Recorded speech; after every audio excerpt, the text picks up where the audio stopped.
মানুষ বিলা হইল। অনেক প্রশ্নের জবাব পাবেন। আমি নিজে ছায়ানটকে বাংলাদেশে ভারতীয় কালচারাল অ্যাসেট হিসেবে চিহ্নিত করছি, কোনো সন্দেহ নাই। কেন করছি সেটা আমি হয়তো পরিষ্কারভাবে ব্যাখ্যা করিনি, আজকে সেই ব্যাখ্যাটাও আপনারা পাইবেন। আসেন আল্লাহর নামে শুরু করি। ওয়াহিদুল হককে আমি ওয়াহিদ কাকু বলে ডাকতাম। আমার সাথে ওয়াহিদ কাকুর সম্পর্ক ওনার মৃত্যু পর্যন্ত অক্ষুণ্ণ ছিল। টক ঝাল মিষ্টি সেই সম্পর্ককে এখন আমি মিস করি। ওনার মৃত্যুর পরে আমি ফেসবুকে একটা নোট আকারে লেখা লিখছিলাম, ওয়াহিদুল হক তারুণ্যের শুভবোধনের ঋত্বিক। আমি জানি না ওই লেখাটা আমি আর খুঁজে পেলাম না, কারো কাছে যদি থাকে আমার একটু খোঁজ দিয়েন।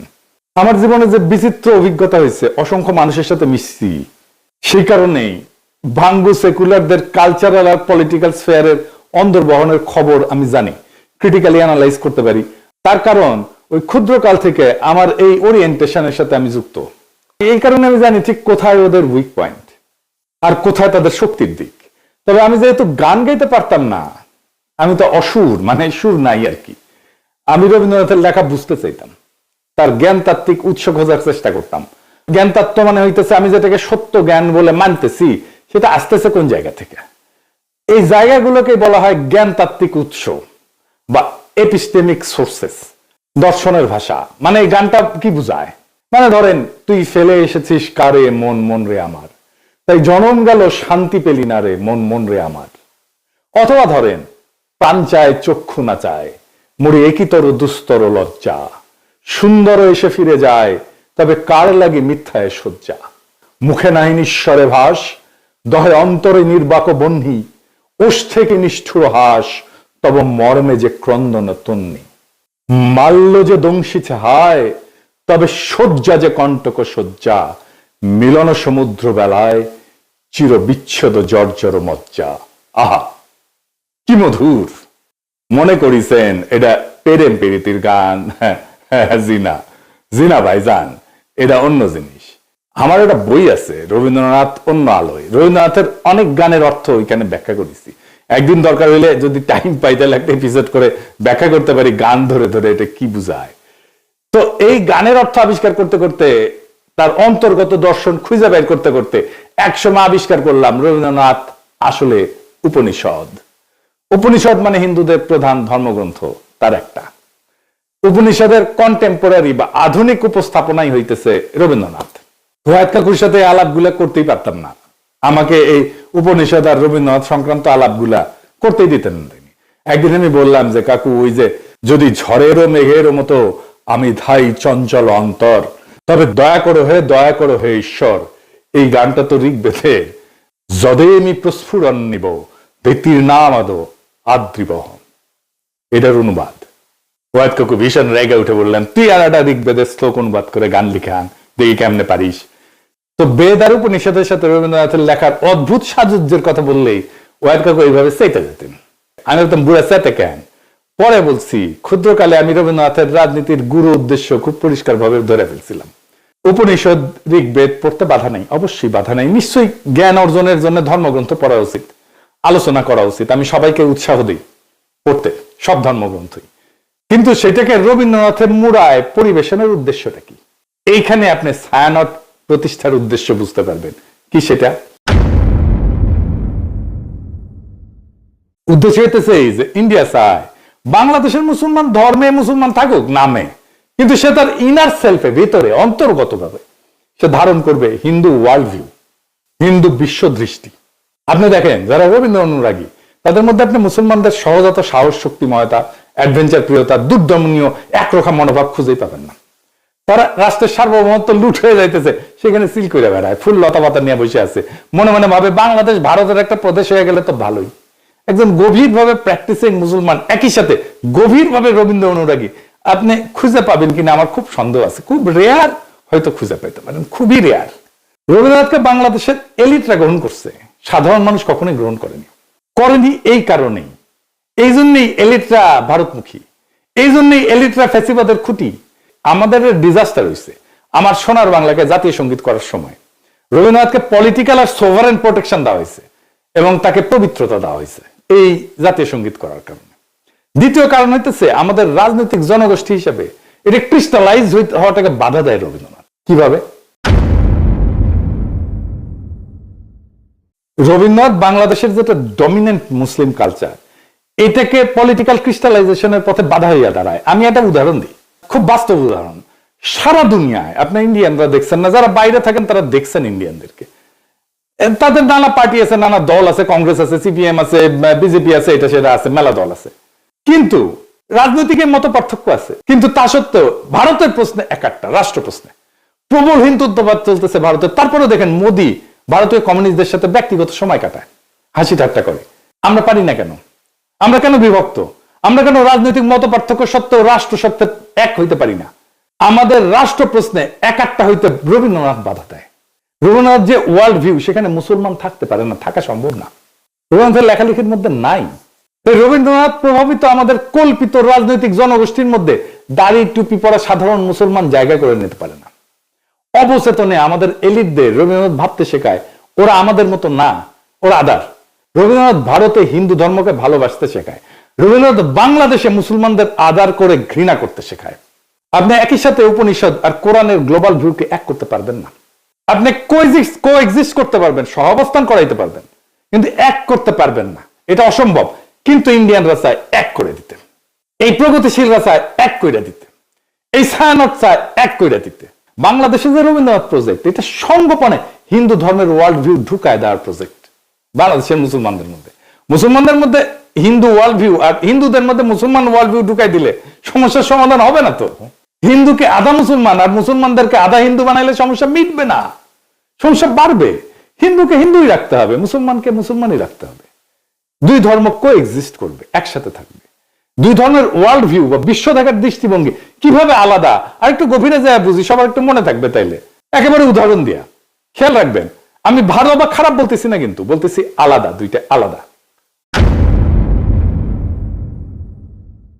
ধরেন প্রশ্নটা হইতেছে যে দুনিয়াটা কি আসলে, দুনিয়াটাকে এক না বহু? এরিতে সাহেব এটা উপরে লেখেন, দুনিয়াটা এক না বহু। এখন হিন্দু বিশ্ব দৃষ্টিভঙ্গি এটাতে বলে দুনিয়াটা বহু স্তরের, অনেকগুলো স্তর, এটা চক্রাকারে চলমান, সৃষ্টি স্থিতি প্রলয় বারবার ঘটে। সময় ঘড়ির মতো না, সময় ঘড়ির মতো সরল রেখায় যায় না, বরং চাকার মতো।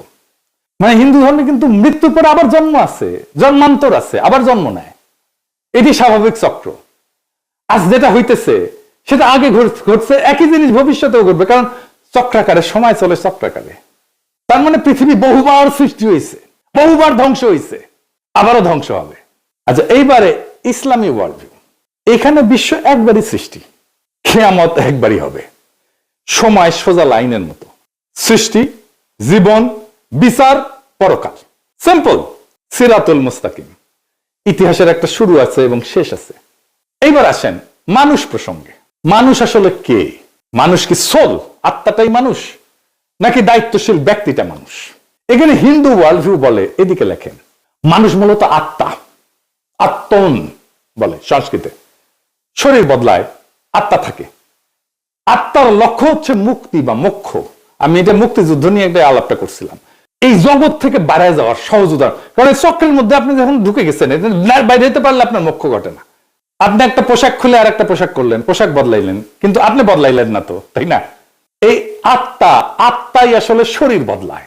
আমার মধ্যে যে আত্মা আছে হিন্দু ধর্ম অনুযায়ী, এই আত্মা অনেক দিন থেকে চলে আসতেছে, আমার শরীরে আছে। এখন আমার শরীরটা মরে যাবে, কিন্তু আত্মা বেঁচে থাকবে। এই আত্মা আর একটা শরীরে ঢুকবে, জন্মের নতুন জন্মের মধ্যে দিয়ে, এটাই জন্মান্তর। ওই জন্মে আমি কি হব? সেটা হবে আমি এই জন্মে যত পাপ বা পুণ্য করছি সেটার উপরে ভিত্তি করে আমি বড় লোক হব, গরিব হব, ব্রাহ্মণ হব, শূদ্র হব, যেটা খুশি। এবার ইসলামী ওয়ার্ল্ড ভিউ, মানুষ একক এবং অনন্য ব্যক্তি, এবং এই একটাই জীবনের একমাত্র সুযোগ, এটাই লক্ষ্য। জবাবদিহির মাধ্যমে ন্যায় ভিত্তিক জীবন যাপন করে আমি পরকালে অক্ষয় শান্তি লাভ করতে পারি। এখানে কোনো সেকেন্ড চান্স নাই। আচ্ছা, ভালো কাজ মন্দ কাজ এটা কিভাবে কাজ করে Hindu world view? Hindu world view এটা কর্মফল, মানে আমি যা কাজ করি সেইটার ফল, এটা ভালো মন্দের ফল স্বয়ংক্রিয়, এটা কেউ বিচারক না। কিন্তু দেখেন সেকুলার এবং বামপন্থীরা ওরা কিন্তু একটা কথা বলে, কার্মা ইজ এ বিচ, এই কথা বলে না, মানে কর্মফল, বুঝছেন? ওরা যে আসলে হিন্দু কালচারটাই নেয়, সেটাই হচ্ছে এই কথা। দেখেন অনেকে এটা বলে, আপনি দেখবেন আওয়ামী লীগ বাম টাম যারা আছে প্রগতিশীল, তারা এটা বলে কার্মা ইজ এ বিচ। তার মানে কর্ম আসলে ফলটা দেয়, কর্মই ফলটা দেয়। আমি যেটা করতেছি এটাই ফল দিবে। ফল পেতে এই জন্মে না হলে পরের জন্মে আমি ফল পাবো, এমন একটা পাপের জন্ম হবে পরের জন্মে, ওইখানে যে আমি আমার এই আজকের কর্মের ফলটা আমি ওইখানে পাবো, এটা কর্মফল। ইসলামী ওয়ার্ল্ড ভিউতে কি? ভালো মন্দের নৈতিক হিসাব আছে এবং বিচারক খোদা তাআলা, আল্লাহ তাআলা। ইচ্ছা, নিয়ত, প্রেক্ষাপট, এখানে সবকিছু বিবেচনায় আছে, ভালো মন্দের বিবেচনায়। 4 নাম্বার, সমাজে আসলে বৈষম্যকে কিভাবে দেখা হয়। Hindu world view. হিন্দু ধর্মে তো আপনি জানেন যে জাতিভিত্তিক ভাগ আছে আর কি, মানে ব্রাহ্মণ সবার উপরে, শূদ্র সবার নিচে, আমি বলে ব্রাহ্মণ, এটা মাথায় রেখে। তো যাই হোক, এই যে বর্তমান অবস্থা, এইটা পূর্বজন্মের ফল হিসেবে দেখা হয়। আমি যদি এই জন্মে খারাপ কইরা থাকি আর কি, তাহলে এটা আমার পূর্বজন্মের ফল। আমি যদি এই জন্মে ভালো কইরা থাকি, তাহলে আমি পূর্বজন্মে অনেক পুণ্য করছিলাম, সেই জন্য এই জন্মে ভালো করেছি। সো হিন্দু ওয়ার্ল্ড ভিউয়ে মানুষ উঁচু নিচু জাত হয়ে জন্মায়, জন্ম থেকেই সে উঁচু বংশের অথবা নিচু বংশের। এইবার ইসলামী ওয়ার্ল্ড ভিউয়ে কি বলে? মানুষ জন্মগতভাবে সমান, সমান মর্যাদার। এইখানে যে ধনী গরিব বা মানুষের কষ্ট আছে, এটা একটা পরীক্ষা, এই অজগতে পরীক্ষা। এবং ইসলাম ধর্মে অন্যায় দেখলে নীরব থাকাটা পাপ, গুনাহ। 5 নাম্বার, মানুষের আসলে ডেস্টিনি কি, শেষ লক্ষ্য কি? হিন্দু ওয়ার্ল্ড ভিউ কি বলে? মানুষের শেষ লক্ষ্য হচ্ছে এই জগতের বন্ধন ছিন্ন করা, মানে এই যে চক্রাকারে যে চক্রের মধ্যে পড়ে গেছি না, ওই যে বলে না চক্করের মধ্যে পড়ে গেছে, এটাই হইতেছে হিন্দু ওয়ার্ল্ড ভিউ। চক্করের মধ্যে পড়ে গেছে, এখান থেকে চক্কর সেটা বাইরে হয়ে গেলে এটাই হচ্ছে মুক্তি। এই সংসার মায়া, চূড়ান্ত শান্তি হচ্ছে বিশ্ব থেকে মুক্তি। আমি আর জন্মাবো না এসে আরেকবার। আপনি আতুর ঘরের কথা শুনছেন না? আগে ছিল কিন্তু এখন নাই। আতুর ঘরে যখন হিন্দু রমণী সন্তান সম্ভব হয়, তখন একটা ঘরের এক কোনায় একটা জায়গায় আলাদা একটা ঘর বানানো হয়, ওইখানে সন্তান জন্ম দেয়। কেন? কারণ এই জন্মটাই তো পাপ একটা, জন্মই আমার আজন্ম পাপ। একটা কথা আছে, দাউদ হায়দারের এটা বই ছিল না, জন্মটাই আমার আজন্ম পাপ। এটা হিন্দু ওয়ার্ল্ড ভিউ। তাই জন্মটা যেহেতু পাপ এবং জন্মটা যেহেতু অপবিত্র, সেজন্য তাকে দূরে রেখে জন্মটা দিতে হয়। বুঝেছ? আচ্ছা, আর ইসলামী ওয়ার্ল্ড ভিউ কি? জগৎ মায়া না, এই দুনিয়াটা রিয়াল, এই দুনিয়াতে ন্যায় প্রতিষ্ঠা করাটাই কাজ। সমাজ, রাজনীতি, অর্থনীতি সব গুরুত্বপূর্ণ। এই দুনিয়া, ইহ জগৎ খুব গুরুত্বপূর্ণ। পরকালটাকে এই জীবনে ইহ জগতে যা করছি সেইটার আমি ফয়সালা পাবো, বিচার হবে। তারপরে তার সেই অনুযায়ী আমি হয় বেহেশতে যাব অথবা যতকে পূর্ব। এই বিশ্ব একটা নৈতিক পরীক্ষা। মানুষ আল্লাহ তাআলার এক দায়িত্বশীল সৃষ্টি, যাকে পাঠানো হয়েছে দুনিয়াতে তার খলিফা কইরা। এটা একটা স্পিরিচুয়াল জার্নি, এটা কমপ্লিট করার জন্য। কমপ্লিট হয় হাসরের ময়দানে বিচারের সামনে যায়। এখন প্রশ্ন হইতে পারে, তাহলে কি হিন্দু মুসলমান একসাথে একটা রাষ্ট্র বা সমাজে থাকতে পারবে না? হিন্দু মুসলমান দুই ধর্মের মানুষ কিভাবে তাদের স্বাতন্ত্র্য বজায় রেখে একসাথে শান্তিতে থাকতে পারবে? সেটার রাজনৈতিক সমাধান ব্যয় করতে হয় তো রাষ্ট্রকে। এর চাইতে বড় কাজ তো ভারতীয় উপমহাদেশে আর নাই। কিন্তু আগে সিদ্ধান্ত নিতে হবে, আমরা শান্তিতে থাকতে চাই। সিদ্ধান্ত নিলে পথ বের হবে, পথ আছে। চালাকি কোনো সমাধান না, সমাধান চালাকি করে বের করা যাবে না। হিন্দুকে আধা মুসলমান বা মুসলমানকে আধা হিন্দু বানায় না, এটা হবে না। এইটা করতে থাকলে একটা অনিবার্য রক্তাক্ত সংঘাতের দিকে আমরা যেতে থাকবো, সমস্যার সমাধান করবে না, আর কঠিন জটিল সংকটের দিকে জাতিকে নিয়ে যাবে। শুধু জাতিকে না, ভারতীয় উপমহাদেশকে নিয়ে যাবে। কিভাবে সম্ভব? একটা ছোট্ট উদাহরণ দিয়ে বলি। দেখেন, আমরা যে ধর্মই পালন করি না কেন, রাস্তায় ট্রাফিকের লাল লাইট দেখলে তো সব ধর্মের মানুষ দাঁড়াই, তাই না? বিবাদ হইলে তো একই আদালতে যায় সব ধর্মের মানুষ ফয়সালার জন্য, তাই না? আমরা তো ভোট দিতে হলে, নেতা নির্বাচন করতে হলে একই ভোট সেন্টারে যাই ভোট দিতে সব ধর্মের মানুষ, তাই না? এটাই নাগরিক হিসেবে একসাথে থাকা। নাগরিকত্বই আমাদেরকে একসাথে বাঁধবে। স্পিরিচুয়াল জার্নি না, আমার ওয়ার্ল্ড ভিউ না, আমার নাগরিকত্ব। আমি যেই জায়গায় আমরা নাগরিক হিসেবে আমি শেয়ার করি, সেই জায়গাটা আমাকে বাঁধবে। যাই হোক, আগের আলাপে ফিরে আসি। ছায়ানট নিয়ে বাংলাদেশের মানুষ চূড়ান্ত বিলা হয় 2018 সালে। হ্যাঁ, 2018 সালে যখন বাংলাদেশের মানুষের চোখে স্পষ্ট হয় মোদির সাথে ছায়ানটের সম্পর্ক। কেন ছায়ানটে হামলা হইলে মোদির বিজেপি বাঙালিদের জায়গায় উঠতে বলে? এটার উত্তর কি দেখছেন? ছায়ানটে হামলা, বাঙালিদের জেগে উঠতে বলল মোদির বিজেপি। কেন? কারণটা হইতেছে 2018 সালে ভারত সরকারের পুরস্কার পায় ছায়ানট। স্বয়ং মোদি অভিনন্দন জানায়।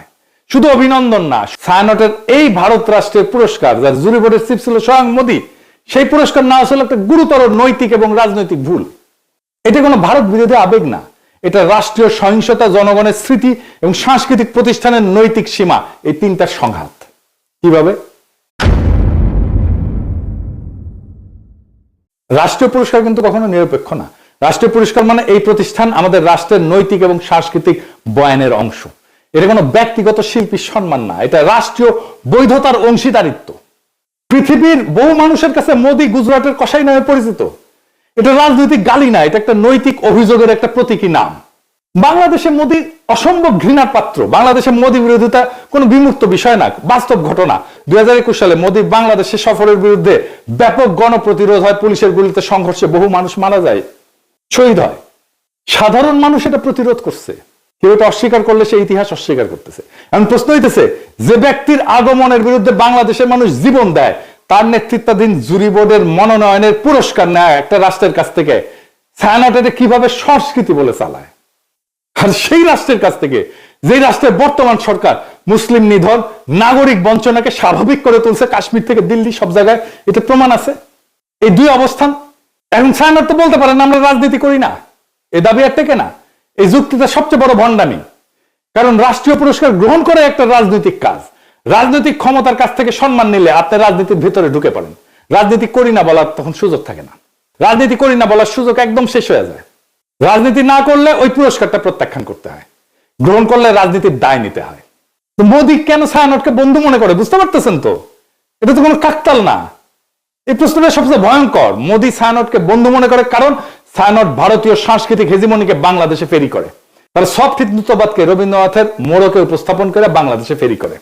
ছায়ানট তার একটা নিরাপদ সাংস্কৃতিক প্ল্যাটফর্ম হয়ে উঠছে, যাকে ভারত রাষ্ট্র তার মতাদর্শিক সফট পাওয়ার হিসাবে ব্যবহার করতে পারে, স্বীকৃতি দেয়। এইটাই তো বাংলাদেশের মানুষ দেখছে। তো ছায়ানট কি করতে পারত? পুরস্কার প্রত্যাখ্যান করতে পারত। ইতিহাসে অসংখ্য উদাহরণ আছে যেখানে পুরস্কার গ্রহণ না করাই নৈতিক অবস্থান হয়ে ওঠে, প্রত্যাখ্যানই প্রতিষ্ঠানকে সম্মানিত করে। ছায়ানট যদি বলতো বাংলাদেশের জনগণের স্মৃতি এবং রক্তের ইতিহাসের কারণে আমরা এই রাষ্ট্রীয় পুরস্কার গ্রহণ করতেছি না, সেটাই হয়তো সবচেয়ে শক্তিশালী সাংস্কৃতিক বক্তব্য, সবচেয়ে বড় নৈতিক শিক্ষা, সবচেয়ে বড় আন্তর্জাতিকভাবে সম্মানজনক অবস্থান এবং দেশের মানুষের ভালোবাসা পাওয়ার রাস্তা। আপনি বাংলাদেশে কাজ করেন, মোদি কেন আপনাদের বাহবা দেয়? কেন দেয়? এই প্রশ্নের জবাব দিতে হবে না? বাংলাদেশের মানুষের সাথে আপনার কন্ট্রাক্টটা কি? সোশ্যাল কন্ট্রাক্ট কি? আপনি সমাজের রাষ্ট্রে কি অবদান রাখছেন, একটা প্রতিষ্ঠান করছেন, বাংলাদেশের সাথে আপনার কন্ট্রাক্টটা কি? বাঙ্গু সুশীলদের সফট হিন্দুত্ববাদের দীক্ষা দিচ্ছেন, আর যে রাষ্ট্রেরা মানুষের মৃত্যুর স্মৃতিতে বাংলাদেশে ঘৃণার প্রতীক, তার হাত থেকে সম্মান নিচ্ছেন। লজ্জা লাগে না? সমাজ তো হঠাৎ করে পাগল হয়ে যায়নি, মানুষ হঠাৎ করে সংস্কৃতি বিরোধী হয়ে ওঠেনি। এটা জমে থাকা একটা দীর্ঘ বিচ্ছেদের বহিঃপ্রকাশ। বাংলাদেশের মানুষ এমন ছায়ানট চায় যে তার দুঃখে কাঁদে, তার স্বপ্নে সহযাত্রী হয়, তার কল্পনার ভাষা হয়ে ওঠে। বাংলাদেশের মানুষ এমন ছায়ানট চায় যে মোদির অখণ্ড ভারতের কল্পনাকে রবীন্দ্রনাথের সুরে ঢেকে দেয় না, বরং সুরে ফেলে দেয়। যদি ছায়ানট নিজেকে সেইভাবে পুনর্গঠন করতে পারে, জনগণের স্মৃতি, ক্ষত আর আকাঙ্ক্ষার পাশে দাঁড়াইতে পারে, তাইলে ছায়ানট আবার উঠে দাঁড়াবে। আর যদি তা না পারে, যতই মানববন্ধন করেন, গান গান আর প্রতিবাদ করেন, ইতিহাস তাকে ভাঙবে না, মানুষই তাকে ছেড়ে যাবে। আপনি ছাত্রই পাবেন না, কেউ আর গান শিখতে আসবে না, কেউ আর সেখানে নিজের স্বপ্ন খুঁজবে না, কেউ নিজের কল্পনার সাথে ছায়ানটকে জুড়বে না। আপনার কালচারাল লেজিটিমেসি কোলাপস করতেছে। কারণ সংস্কৃতি টিকে থাকে মানুষের ভালোবাসায়, মানুষের মধ্যে, গণমানুষের মধ্যে, রাষ্ট্রের বাহবায় না।